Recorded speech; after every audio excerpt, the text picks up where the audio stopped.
From London, England, where the Queen lives. Recorded live from an underground bunker and packaged into an MP3 with a pretty little picture. Helping to kickstart your day with the motivation and inspiration you need 365 days a year. This is the Learn, Develop, Live podcast. And this is your host, Chris Jaggs. Good morning and welcome to the Learn, Develop, Live podcast. I am Chris Jaggs, host, producer and creator of the Learn, Develop, Live method. I want to help you identify that pain you have, the issue that's niggling away at you day after day. Look to develop a brand new incredible habit to tackle it and then wait for it. You are going to be able to smash it out of the park and live your life on a much, much higher level because, look, you're incredible. And you just need to unleash those superpowers that you've got hidden away right now.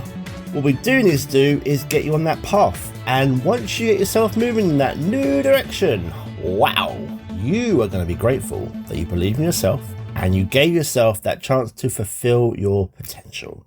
Now, who's with me? This week, I'd like to touch on a piece of advice and something I actually did myself when I was working somewhere that was beginning to really drain me both mentally and physically. There's a well-known quote by Maya Angelou that goes, "If you don't like something, change it. If you can't change it, change your attitude. Don't complain." Unfortunately in life, we can get stuck in a bit of a rut of just moaning and complaining about circumstances and events that we can't change or do anything about. So, if there's something that you're not happy with, something that you'd like to change, ask yourself the honest question. Can I do anything about it? Can I change it? And if you can, go and change it. Now, there are so many people who aren't able to, but you could be the exception.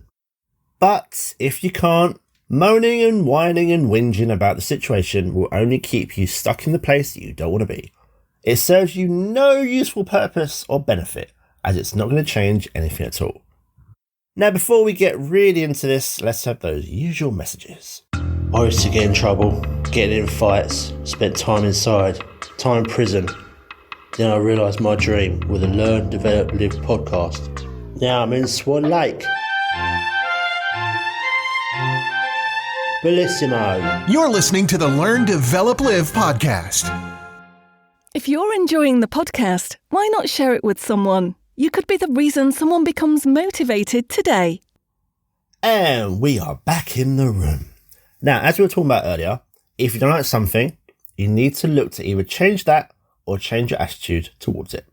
Changing something can be empowering for you to look at a situation and make a change for the better for you. But on the flip side, you can retrain yourself. You can allow yourself to think differently.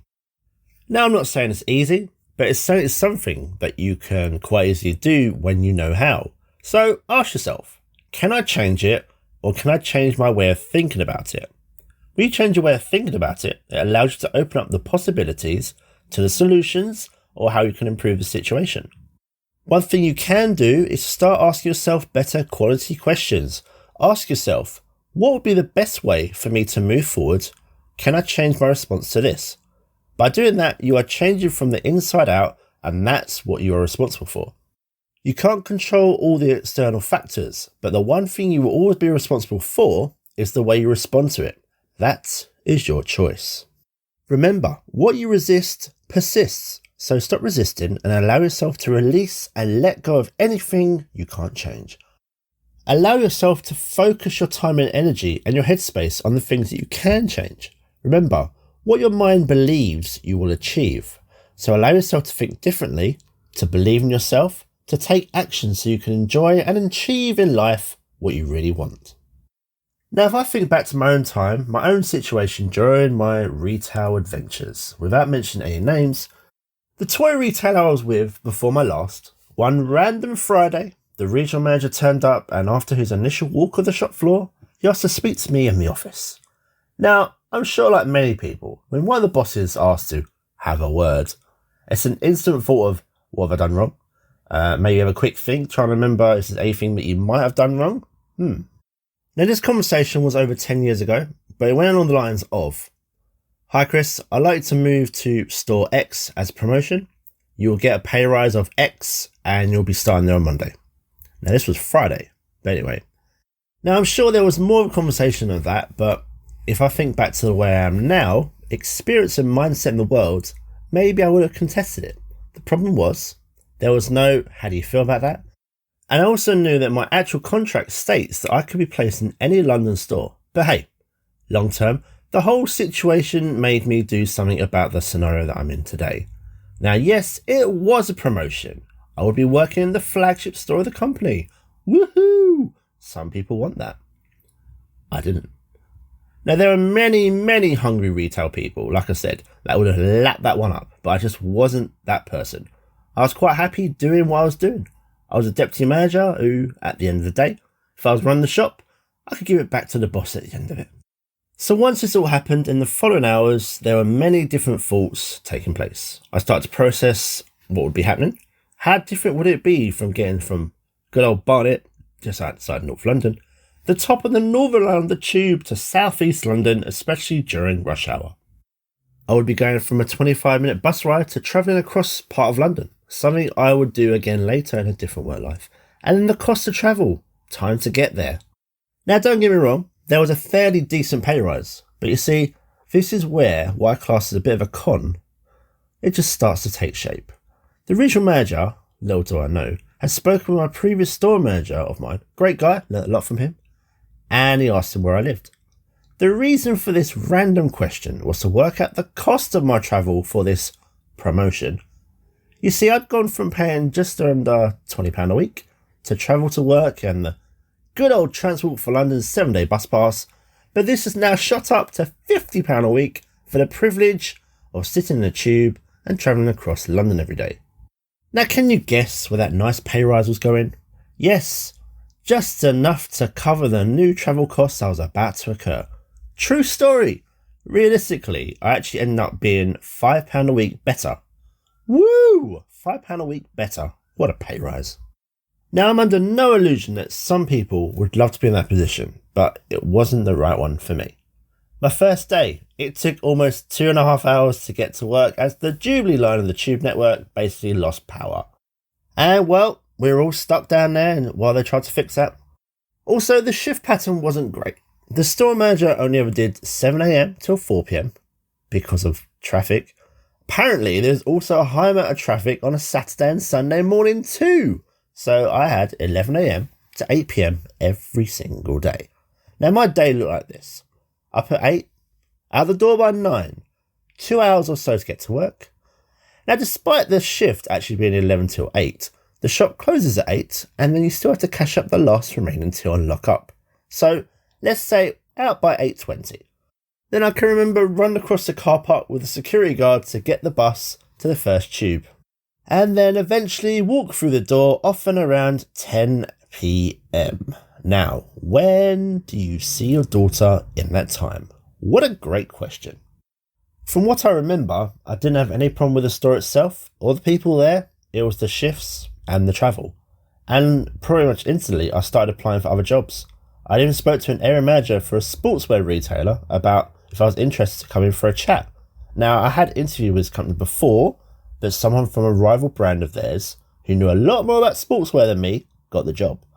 But apparently their approach had changed and they'd even hired someone who used to be a pub landlord.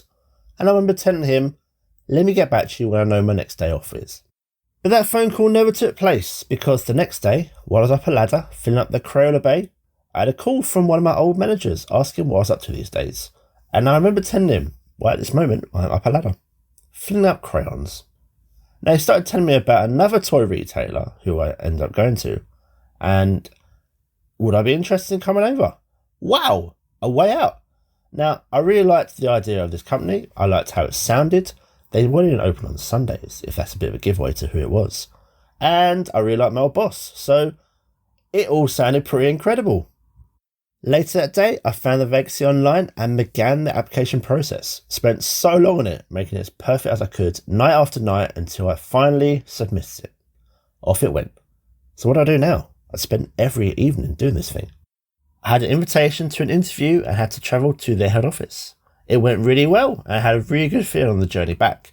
but I still had to meet the area manager before I could clinch that job. I think it may have been a week later, I went to the store in Westfield, London, another giveaway to who this may be, a very impressive looking shopping centre, and it was also just so busy.